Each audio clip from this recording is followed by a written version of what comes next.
Great. Okay, everyone, we will go ahead and get started.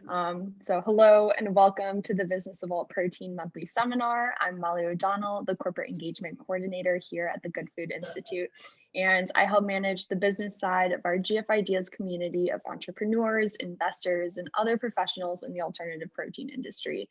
You can visit gfi.org/community to learn more about the community. And the Good Food Institute is an international nonprofit organization that's developing the roadmap for a sustainable, secure, and just protein supply.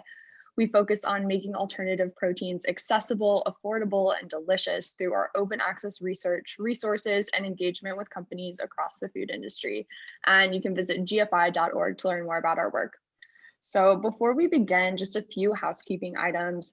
First, the seminar is being recorded. It will be posted to our YouTube channel shortly after the presentation, and a copy of the slides and recording will be emailed to registrants after the presentation. You can also view previous seminars on our YouTube channel. Second, this presentation will include an audience Q&A, so please ask your questions in the Q&A box rather than the chat, and you're welcome to ask questions throughout the seminar. We may pause halfway through and take some audience questions, and we'll have a full Q&A session at the end. And now I'm excited to introduce our speaker, John Ellersick. John is a chemical engineer and the president and founder of Rung Technology, which specializes in biotechnology scale-up. John has supported many of the leading alternative protein companies with process design and scale-up, and today he'll be discussing one of the key tools to support operations, scale-up, and fundraising, the Techno Economic Assessment. And I will now pass it over to you, John. Thank you, Molly, and thank you. Welcome to folks from around the country and around the world. Today, we're going to talk about techno-economic models, turning your good food technologies and ideas into good businesses. We'll go through this set of topics. What is a TEM or a TEA? Why is it useful? How to quickly create an effective first model. And we're really going to get into the nuts and bolts of that today. Following an initial presentation, we'll have a brief discussion, and then we'll talk about adding more functionality to a basic techno-economic model and what you can do when you're thinking about funding, strategic planning, and process development. We'll develop it to a second level, and then finally, we'll look at sort of the long-term uses of a techno-economic model throughout the lifetime of the company.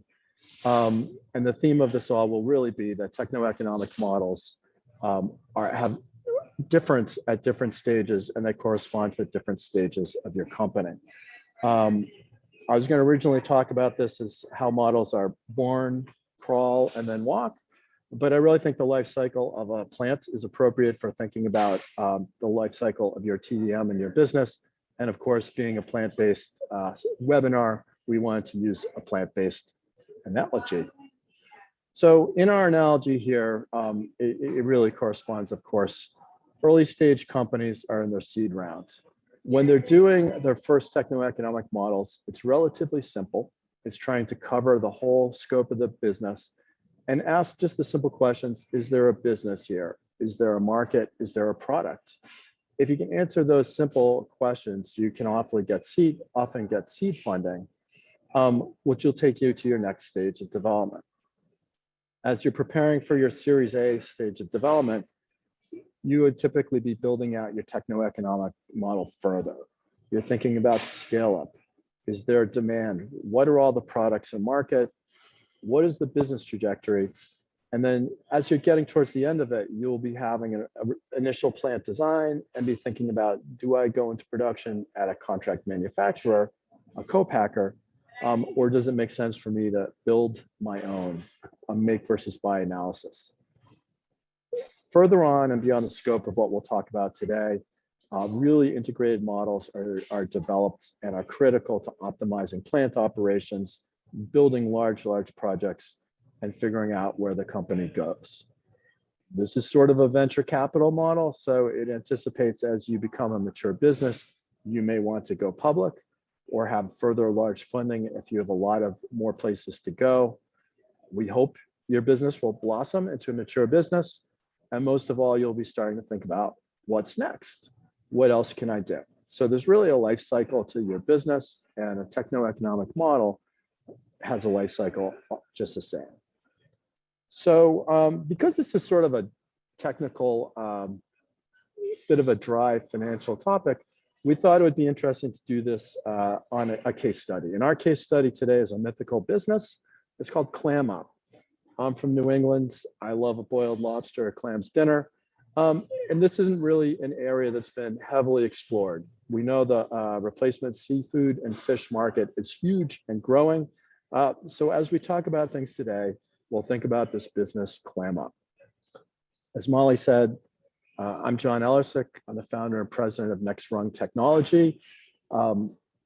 We're a business that focuses on the commercialization of bioproducts and bioprocesses. I'll also note, since about 2014, I've been every version of a pescatarian, flexitarian, vegetarian, in large part also because of my dog, Emmy Lou, and thinking about our favorite sentient being and trying to replace, I would say, animal agriculture with other forms of manufacturing that are more sustainable. We've got a great team coming from all sorts of engineering and construction companies, as well as the bio industry. And our focus is accelerating the commercialization of sustainable technologies, and nothing is more sustainable than thinking about how we're going to produce the future animal proteins. So this is a pretty great time for the alternative protein space. Even as we're coming out of COVID, there was a clear lesson there, I believe, that folks took around sustainability. Investment and progress in alternative proteins has exploded.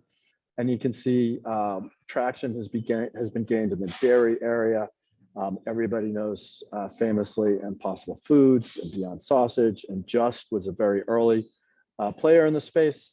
And then you're seeing more people come in on the seafood side of things, and coming next year, a lot more things like whole chicken and steaks. Very exciting. So that's what the public sees. As a company working in the space, we view it a little bit different. We see tanks, pumps, plans to scale up, small, medium, and large scale. We see the ideas of innovators, which start out as fermentation processes, get built out into real commercial scale facilities where they have to think about, how does all the food come in? What are the utilities this needs? Where do the folks sit? How do we clean things? How do we follow regulations?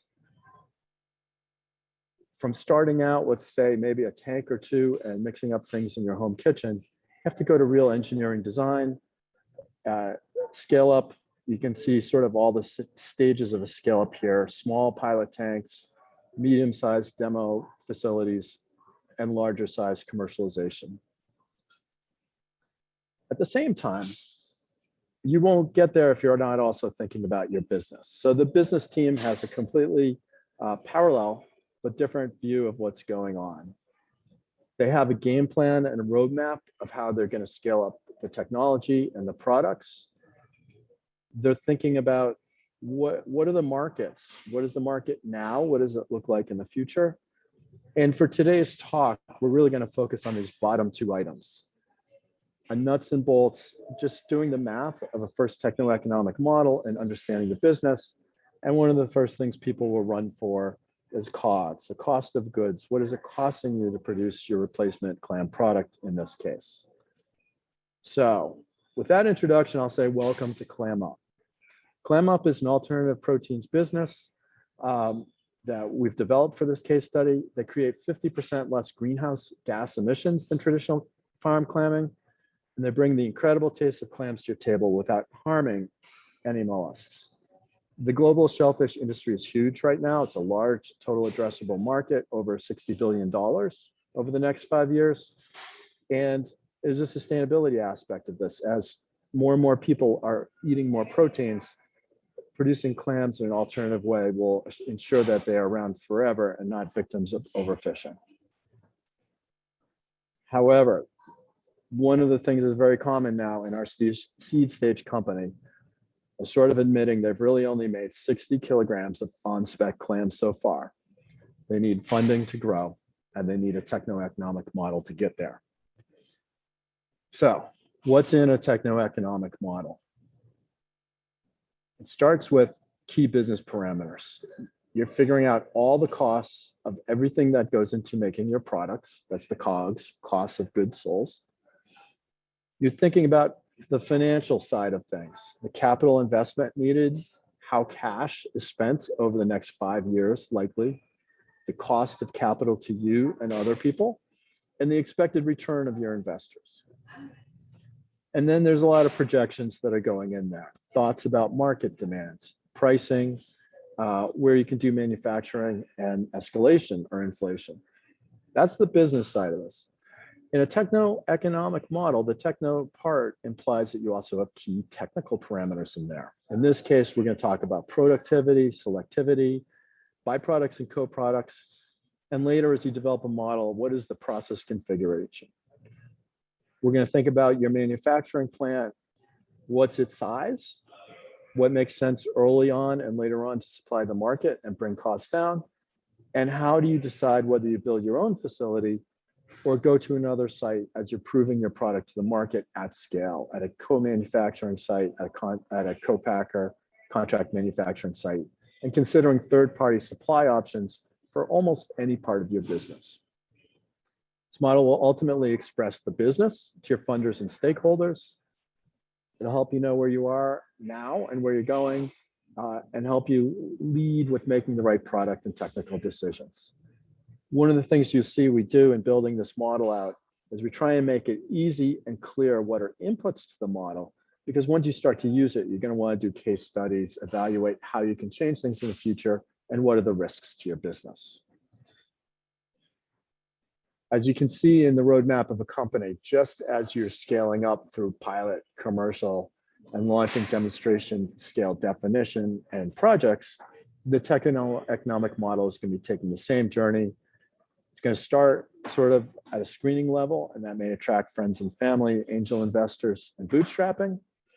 It hopefully supports you to the seed level for initial funding, and then to more serious funding in the building and production stage. Seed levels these days can be $5 to $7 million, and Series A rounds for production facilities like this may be 15 to 20 or $30 million. So with that being said, we're going to start looking to the seed stage of the business, the ClamUp business, and say, is there a business here? The first section we would build out is sort of a template at the top. This is where you will have an initial case study. We think that we'll build a plant that produces 150 metric tons a year at our first commercial scale. We'll have some ideas on how it runs, and then we'll start putting in the most important technical aspects at the top. In this case, what's the production yield? When you clean your product, do you have yield loss? When you are removing sand, when you're removing salt, when you're drying it for some markets, what's your yield? This is a very common look to a food product produced by fermentation. And at the end of the day, you can see that a lot of 90% yields can still add up to only 60% overall yield. So this may reflect where you are today, and you know you can use this model to help you figure out where you need to go. Second part that's important of a techno-economic model is the revenues. How are you going to make money? So we've set up what we think the market looks like for this clam product, and is very typical of new proteins as they enter the market. There is a high price market that's relatively small. In this case, we're going to call it the fancy restaurant market.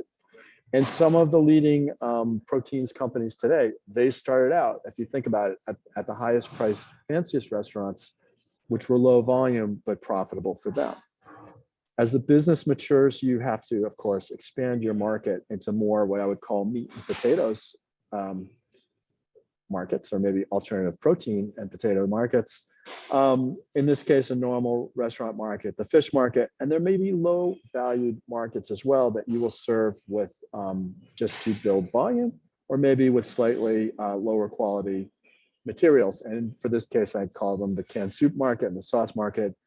Importantly now, you may produce co-products at the same time. This is extremely common, especially, again, if you're doing fermentation. We identified a couple. Clam broth has several attractive markets. And then you may produce waste products. And one thing to keep in mind in all of this is that if you can monetize your waste products to be profitable, it will turn a cost into a profitability. In this case, as we developed the market, we learned you can do things with the grit you recover from our alternative clams, as well as the salts. As you build out your model further, then you start getting into your operating costs. The clear one that people know are the main ingredients that come in. In this case, there's typically a basic substrate people use, some additives to the final product, and then a bunch of ingredients that are typically used for fermentation or other processing. And really extremely typical of early stage protein companies is some of these are rather conventional, but you may have one super expensive ingredient that you've always used that's great at the lab scale. But as you mature as a company, you may need to create new formulations to move beyond that. We'll also not forget utilities, electricity, natural gas. There's a lot of cooling required to run cold rooms and cold storage in a plant like this. Also people, consumables. So as your plant is sized, you'll note you have to have quite a few people operating the plant. You'll have consumables such as gloves, membranes, spares for the plant. And then you'll have those disposal costs that you would like to minimize, but likely you will have a fairly rich wastewater flow. You will produce some solid waste for sure.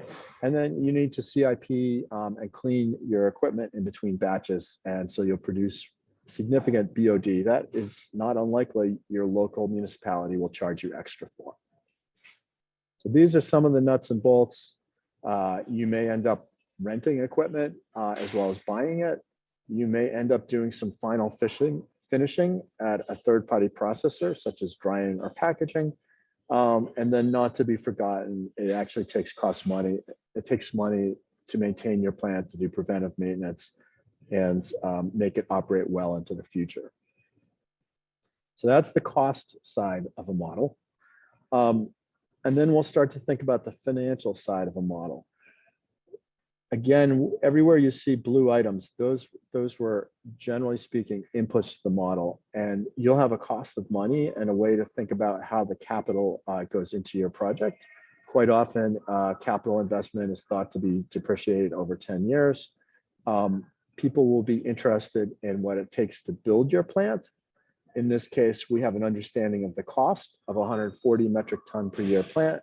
We've built a model that you can experiment with scales, and it will experiment of how producing at larger or smaller scales will impact the cost and financials for your facility.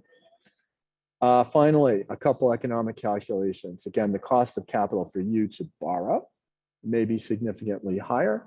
And we'll think about what is the payback, what's the net present value of your next 5 or 10 years of the business, what's the rate of return in your current configuration of the business and that your investors expect. And we often use this, although we did not here, to set pricing and target margins for the future. So those are sort of the nuts and bolts of a simple techno-economic model, what goes in. And of course, our goal here now is to learn something from it. Is there a viable business model? What are the revenues and costs? And importantly, is there a profitable margin that we can see at any point along the way? So the first answer we found in building out this model is we've got a cost of goods of about $33 a kilogram. As we review where it comes from, the main ingredient category is large, which is typical. There's some more moderate costs for chemical and salts. There's some significant costs for labor, for third-party processing, and then for the capital investment itself. So something this tells us is, for instance, going up in scale is likely going to be useful for this process because much of these costs, depreciation, and plant labor will be less per kilogram of product at scale. And then some serious work may be spent looking at the cost of your main ingredients and thinking about whether third-party processing makes sense for you or not. Similarly now, we want to understand where our revenues come from. in our revenue model, we had a small but high price market, and you can see that's significant, the fancy restaurant market. We identified a couple sort of basic, large, well-priced markets that make up the bulk of the revenues, and then some lower value products that are still important because they don't turn up as costs, and they do bring revenues in. We know our COGS, we know our revenues. So now we can start to think about what margin we can make in each of these markets. Not surprisingly, you can see here on the left, there's about a 200% margin for selling into the fancy restaurant market. And those basic markets still have very good margins, somewhere between 30 and 75%. Right now, with the cost of goods that we found, the other markets do not make any margin. However, there's still disposition for your product as you start to bring your costs down and develop a presence. So on right is a fairly typical summary of this. Our cost of goods with and without credit for our co-products is still about 30. Many of these markets are profitable, but still some of them are not. Very common place to be as an early stage company. The investors, of course, are thinking, how does this pay out if we were to invest money? So one of the common things that you would do with a model like this is think about the investment in building that plant in the first year and the yearly cash flow return it would make. Your investors will also be thinking very much about this. Two questions. How soon do you have positive cash flow? Second or third year is a very good answer. And then when do we break even? When do I get a return on my money? And in this case, we're seeing at these current economics sometime around year 5 or year 6. So I want to take a little pause there for a moment. That was a lot of material to digest. And I'll let maybe Molly facilitate any questions folks might have. Yeah, sure. We already have a few questions in the Q&A box, so thanks for that, and keep sending them in. So one question was on the bottleneck in contract manufacturing, and I know you touched on this a bit, but what do you think about sort of options for contract manufacturing? Is this a smart thing to do to kind of build in the assumption that you might need to create an in-house production facility, and how soon would you want to start thinking about that in the TEA process? So this is a number one question that folks who are our customers are asking. One of the major reasons to go to a contract manufacturer is historically venture funders have been, I would say, allergic to putting money into steel until a market is proven for a company and your product is proven. So they've had a strong preference for going out to third-party manufacturing, which just as a rule of thumb will likely cost you 30 or 40% more than doing any sort of manufacturing yourself. But it de-risks the idea that you need to produce your product in large volumes to prove the market, and often to investors. I would say that's the historical position of things. We have several clients who have we've helped do the make or buy evaluation and who are now building their own facilities or building portions of it, and their investors are supporting them. And what I would say is the key element that has made that happen is good margins, okay? So when we get into the second part of this talk, we'll look at how companies have marched their COGS to lower and lower price points. And some of these alternative proteins business have extremely strong margins. And if you have extremely strong margins, I think you will find investor support. And I would say investors have also developed an appetite for investing in this and hard technology again. So I would say it may be the only solution for many companies.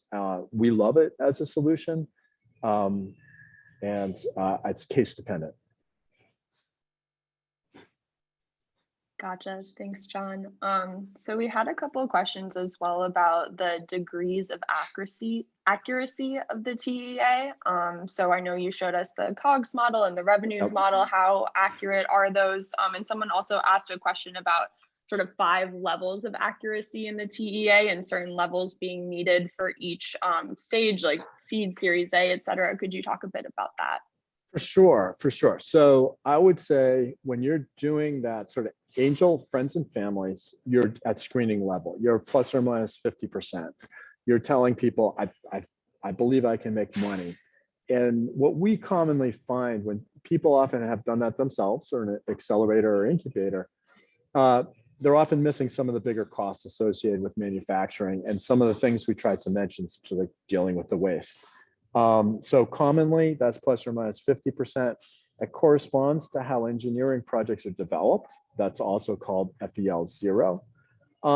And then as you learn more about the business, I would say you march it down to plus or minus 30% and plus or minus 15%. And then really, some of these things are within your own command. For instance, later we'll talk a little bit about pushing your supply costs down and negotiating really well, because suddenly you're a big player, and they can see that providing a supply agreement to you will be important to them for the long term. And sometimes you can get 20 or 30% reduction in the cost of your supplies.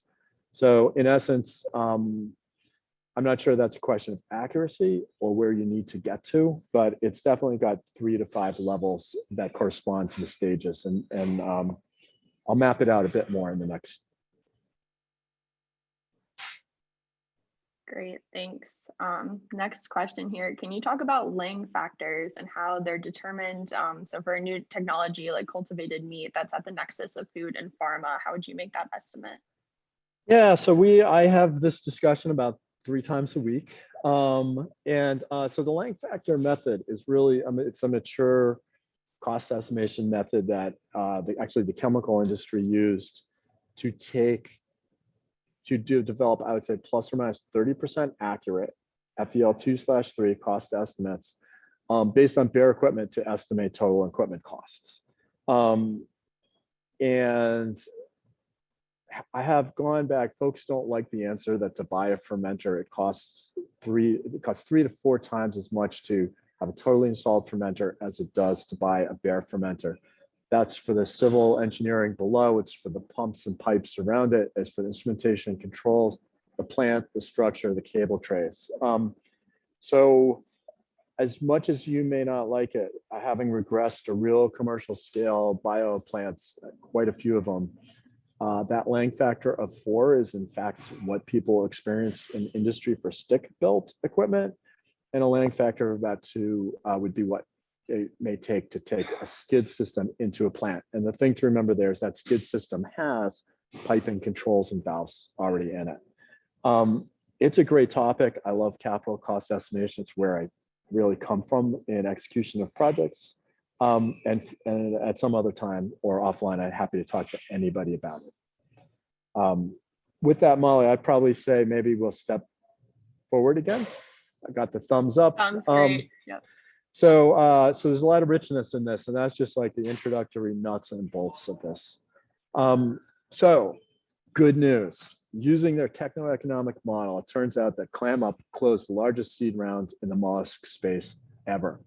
Their product is superior, which is often common for folks developing alternative proteins, because why not? These are like, you can think about like, why couldn't we produce a better production environment than lying in the sand by the seashore with tides coming in, tides going out? Of course we can do better. It turns out it's also a better tasting product. It has less clammy odor. And folks found there's really good co-product markets. So ClamUp's been funded. The Hard Shell Tech Low Carbon Fund was a lead investor. They raised $7 million. And now we're going to think about, they are going to move into a next level of technical, economic, and business development. So typically a seed round will cover you for 18 to 24 months. So they need to really buckle down for 12 to 18 months, execute against their goals. And I like to say at this point in time, it's sink or swim. So ClamUp is now moving beyond that initial screening model to the type of model that will take them through this period and prepare them for Series A funding. Can we scale? Is there demand? What is the business trajectory? Continuing to think about contract manufacturing versus and doing make versus buy analyses. And to your question, Molly, I'll say actually, I think we've had 50% or more folks recently lean towards the make versus go out to a CMO at this point in time, just for that reason of cost and scarcity. Often at the contract manufacturers, you're bringing your own equipment. You're essentially building it anyways for someone else. So we built this business for today. We want to start thinking about tomorrow, what it's told us about our business, what we can do about economies of scale, process improvements, reducing inputs, and developing the business. So the first thing we're going to think about is process improvements. If you remember, there was a template on the right at the start of this model, and it looked at what makes up the yield of our product. And so in this case, it was a production yield, a cleaning yield, a purification steps, a couple, and a drying yield that had an overall process. Well, you've got a technology development team, you've got biologists, you've got food scientists, maybe some engineers, and they're projecting improvements over the next 5 years. And as all of these recoveries start together, get better, the overall process yield can increase from 62% from 81% in this model. And that being the denominator of COGS, you can see for almost the same cost input, you can produce more output. So this is a typical chart that you would use for almost all cost of goods presentations to show process improvements over time. And now this is a very attractive picture starting to develop. You're driving the costs down from the 30s into the high 20s. Okay. Let's look at another thing the techno-economic model has told us and places you can take the business. Supply chain. This is something we see very commonly. The initial formulations have very conservative, high-priced agreements. And also, a company is not a player and able to make really large supply contracts until they mature, have proven their market, and multiple suppliers are competing for the business. This shows a trajectory in cost going down from $12 to under $5 per kilogram for their major main ingredients. And while that seems like a lot, we have seen that and better improvements that come from really good supply chain outreach and just from the power you get when you succeed.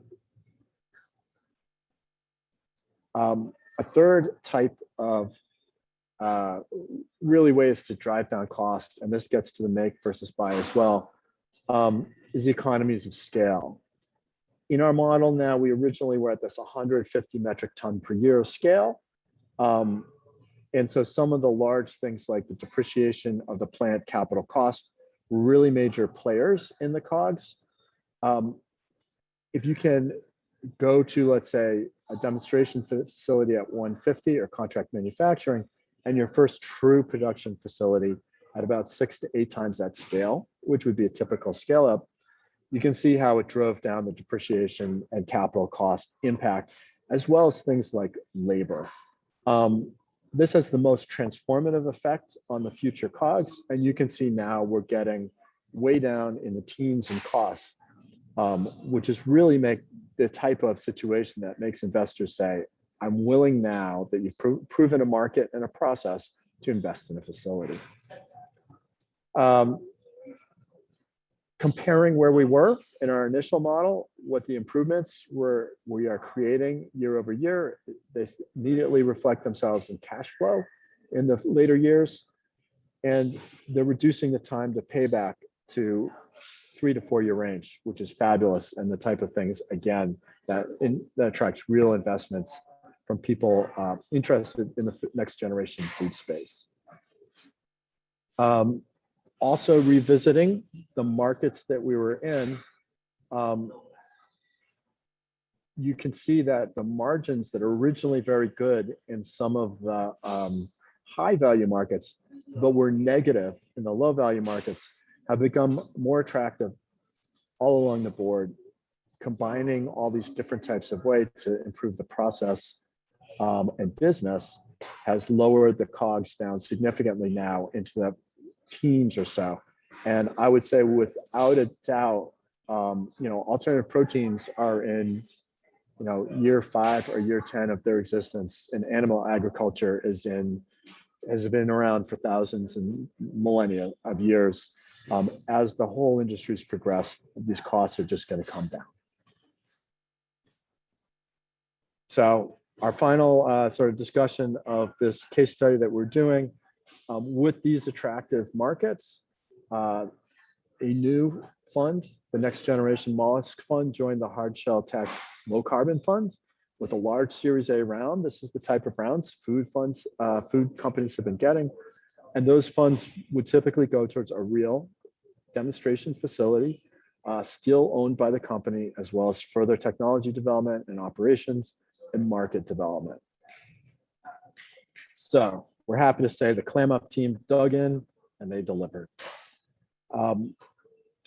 Not completely within the scope of today, but just to let you know in the future, these models get built out further and further. We can think again of doing make versus buy type evaluations. You can think about really specifically how to orient your R&D programs, how to create an integrated economic model that includes a plant design, a plant size, and as things change upstream in the plant, they're fully understood throughout the whole economic cycle of the business. So that's pretty much it, Molly. That's our introduction to the TEM model. We wanted to sort of give folks an idea of how to get started. There's really a basic model, and I think we have all the sections. How to build it out to add a level of understanding and in a way that's very usable for case studies. A common question is like, when might you use a third party to help develop a techno-economic model? And what I'd say we see very often is that accelerators and incubators help folks build their initial economic model, especially in the seed and early stages or pre-seed stage.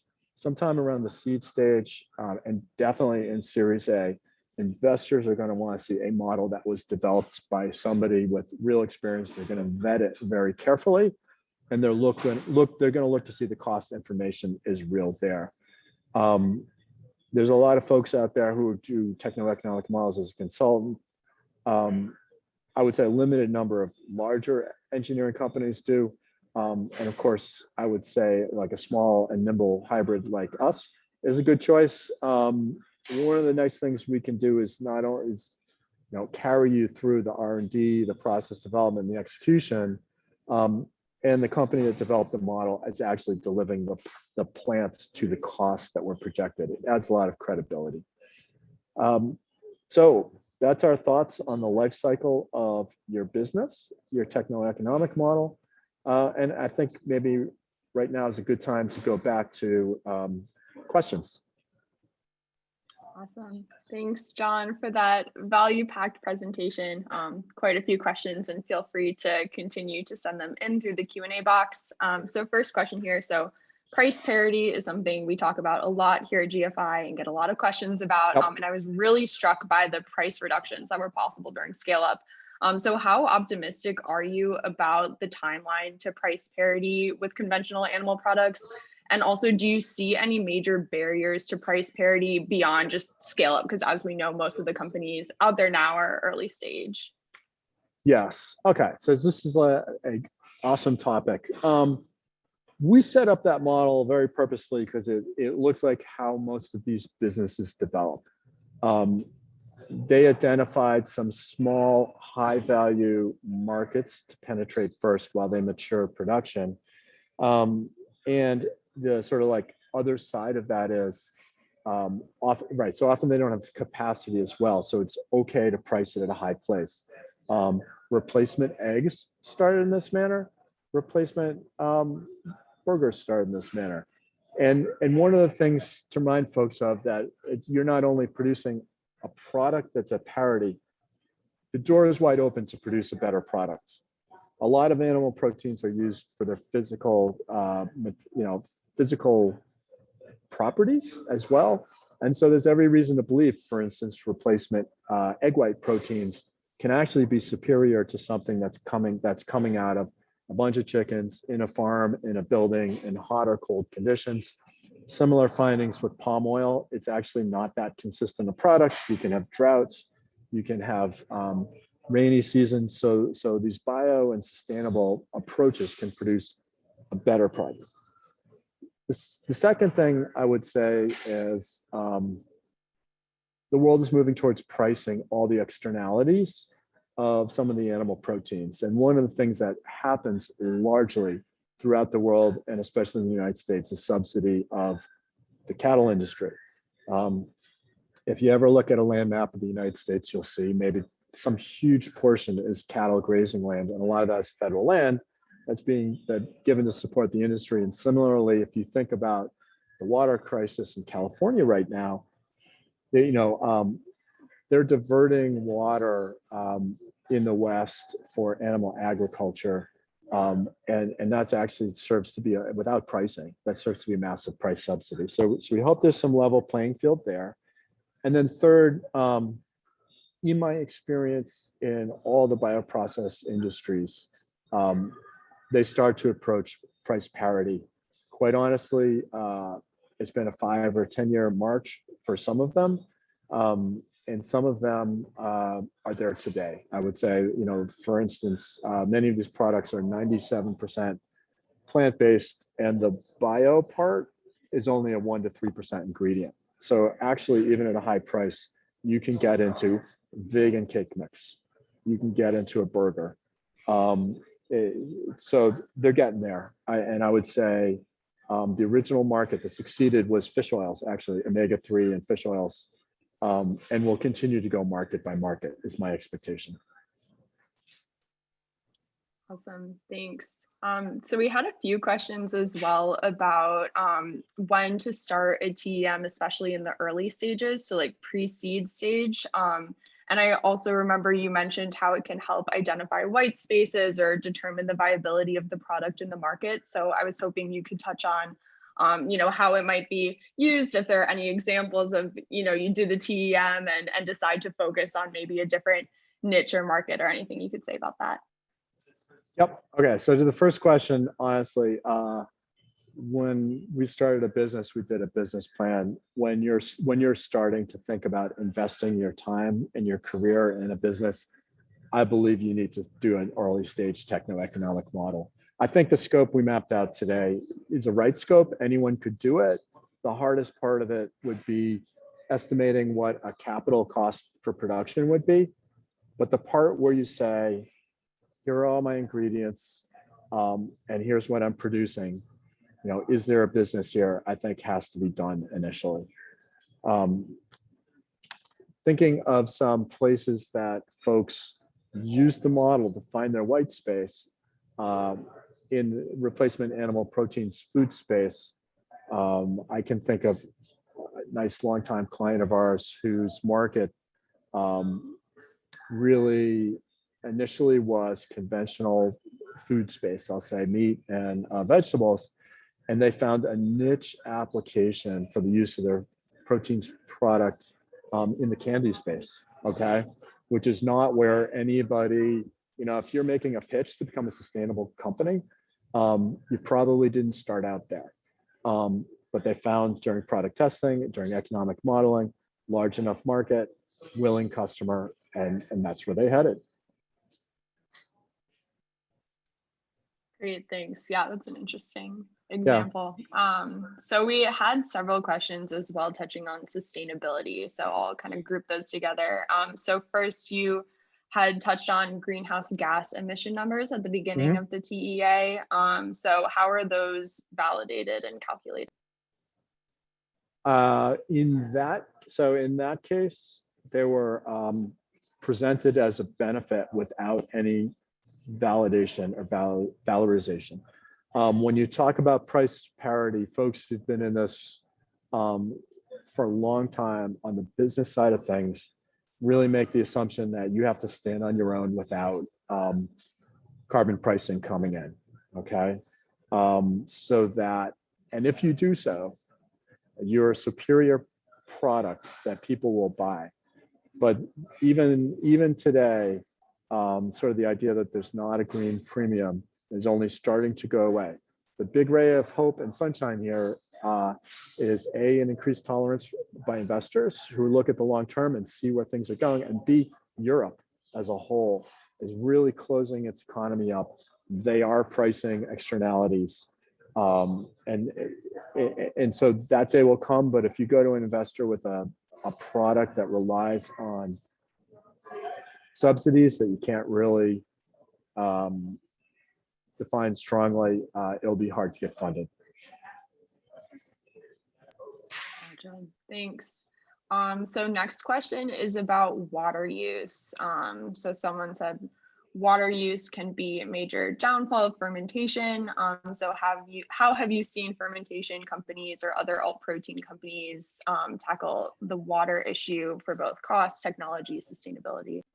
Okay, that is a fabulous question. I had a chance to do a presentation a few years ago to the AICHE on commercializing these types of processes, and it was titled "Water, Water Everywhere." The challenge, it's a clear challenge of bioprocesses is water. It's one of the things that will drive your fermentation and production processes in a different direction than people might think. Generally speaking, people think about productivity and how much they can produce, but a complete techno-economic model will show you sometimes you drive to, for instance, a higher titer, so you're producing more product with less water, and that learning comes from modeling an entire plant, the entire cost from waste through production. There's every reason to believe that bioprocessing will be more sustainable than cattle grazing, for instance, and that indoor food production can actually move forward and be more sustainable in its use of water, in its reduction of runoff. It will be, it is a work in progress that the values and costs, as we discussed, are going into the alternative products. But I do think that the water is the big challenge. We're in the process right now of doing a major water reuse and recycle program in one of the drier areas of the country for a commercial scale facility. And it's a good thing to think about right away. It's a good thing to think about sampling the broth you produce and going down the path of talking to pre-treaters and filtration providers to think about water reuse. So we are developing a facility that's commercial scale, going to reuse 90% of its water. So it can be done, and that's a model like this helps tell you it must be done. Great, thanks. And a quick follow-up on that. Someone asked if there are any resources for fermentation companies that give rough ballpark estimates for sustainability metrics like greenhouse gases, water usage, and also general utilities. I don't know sort of public ones. There's the GREET model, there's models out there. The one of them is called GREET that are publicly available. And there's some really good consultants I would typically turn to, like Life Cycle Associates, or I know Professor Bucknell. I don't know anything more than the publicly available models. So. Thanks. Yeah, and for folks listening on the cultivated side, this is not for fermentation yet. Potentially, we'll build that out, but we do have a life cycle analysis for cultivated meat on our website that will give some info on those metrics for cultivated meat. So definitely check that out if you're interested. So next question here, also related to sustainability. So you discussed selling side stream input or outputs as a strategy to bring down the final cost of a product. And it's of course great for sustainability as well. So how would a company even go about, you have this co-product, how do you start to sell it or think about other uses for it? So this is common, almost inevitable. Your economic model is what shows you have that situation. I can think back to the bioproducts large commercial scale facility I developed, where our co-product not only was an agricultural fertilizer that could be used, it actually turned out to be larger in volume than our main product. So identify that you have the issue, And then there's things, for instance, even with your waste product, your broth may be very, very rich in nutrients. You can get approvals from the government, for instance, for land application of your biological solids. And I think you just get a good business development team and realize what your other business is and go at it as well as seriously as your main business. Gotcha, thanks. And what is the single most important thing investors are looking for from these models? You touched on a lot of different aspects. Okay, large total addressable market. The investors generally will want to see a large total addressable market. They will want to see a great team. They will want to see a great product, and generally speaking, they won't fully believe your own economic model. They'll do the math on their own, but they want to see that even as things change, you have the right team to solve the problem of clams, right? You're gonna become the folks in the next 12 to 18 months who try and solve the problem, and the solution almost certainly will change. But they want to see there's a market, there's a team, and there's a glimpse of profitability out there. Thanks. And a couple of questions here on infrastructure and scaling. So someone asked what you're seeing in terms of ability to create module construction versus stick built, and what kind of construction durations do you see as rule of thumb for planning purposes? Cool. So I would say we'll talk about pilot, demo, and commercial scales, like 3 scales for durations and for approach. I would say you can get a pilot plant running in, if you have existing buildings and I'm the optimist in my company. So I want to say six months plus or minus 2. Fermentation delivery, fermenter deliveries now are 4 to 5 months, but there's a real supply chain problem happening right now as the world comes back from COVID. Large plants, 5 quarters to 6 is good performance. So that's 18, that's 15 to 18 months if you're organized and you're going at it well. And then that's about the time frame I would say we're building out at the 100,000 liter scale in that kind of time frame right now, using an existing shell of a building, bringing everything else in. Fermenters of any scale will end up going in stick built, and because the module probably gets too big to transport over the road, but you can do things like shop fabricate all your piping and take advantage of 3D modeling. One more comment on skid versus stick construction. I don't think one presents a cost advantage over the other. However, skid manufacturing can save you time. It can allow you to have all this work going on in the shop while you do some of the basic construction for a site. So there's no magic shortcut on cost, but it can be a tool for time. It can be a tool for quality. Thanks. And a follow-up question from the same person. They wanted you to comment on a phased capacity approach. So building infrastructure incrementally and adding capacity as revenues generated to de-risk the overall capital investment. I would say that happens in 75 to 100% of the time. Almost, there's always a phase A and a phase B. The way you get there is a good understanding of your economics, and then those increasing understanding of capital costs, honesty about the state of your technology, remembering when you scale up, you're also going to learn stuff too. So you don't necessarily want to lock in 100% of your future plans at the time. You just expect to have learnings each step of the way, and then everybody has to manage capital investment. Gotcha, thanks. So next question, someone asked about out-licensing IP to manufacture hardware equipment. And we actually had a presentation last month on intellectual property, so I'd encourage folks to check that out. But yeah, is that something you see, like IP of the tech, is that something that's built into the TEA as well? Not so much built into the TEA. I would say all companies are very careful in how people who use their material to develop processes work with it to make sure they don't own IP. It's pretty, you don't want your equipment supplier to own how you make replacement clams. You need to own it yourself. So it's not valued in the TEM itself.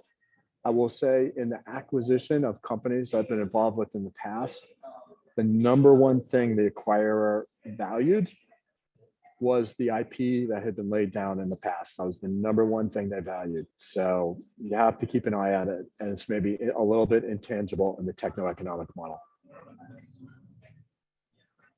Gotcha, thanks. And last question, I think here, what is the typical cost to make TEAs at the various levels that were presented? And I'm sure it depends on, you mentioned like accelerators might help. That's something you can maybe do on your own in the seed. And then there are various options for working with a third party. Yeah, I think that indeed, a lot of people come out of accelerators with their own models, and it's good to have your own model. When you get into, I think, an early stage, people may engage in a simple model in the 10 to 20K range. And then as the model expands, it's really the fact that you're modeling the business and you're doing a process design for the plant. And that gets incorporated sort of into the TEA as well. So that's probably, it's the 30K number or above, but it's really at that point in time, the techno-economic model is not so much. It's doing the development of a plant design, a material balance. How does everything move? That's being brought back to the TEA. Awesome, thanks. So those are all the questions we'll have time for today, but thank you everyone for your attention and engagement. And thanks so much, John, for sharing your time and expertise with us. So our next Business of Alt Protein seminar will be on August 31st at 12 p.m. Eastern Time, and we'll be joined by a panel of flavor experts to discuss considerations for making plant-based products that taste the same or better than their animal-based counterparts. So I hope to see you there. Thank you everyone again, and have a fantastic day. Bye.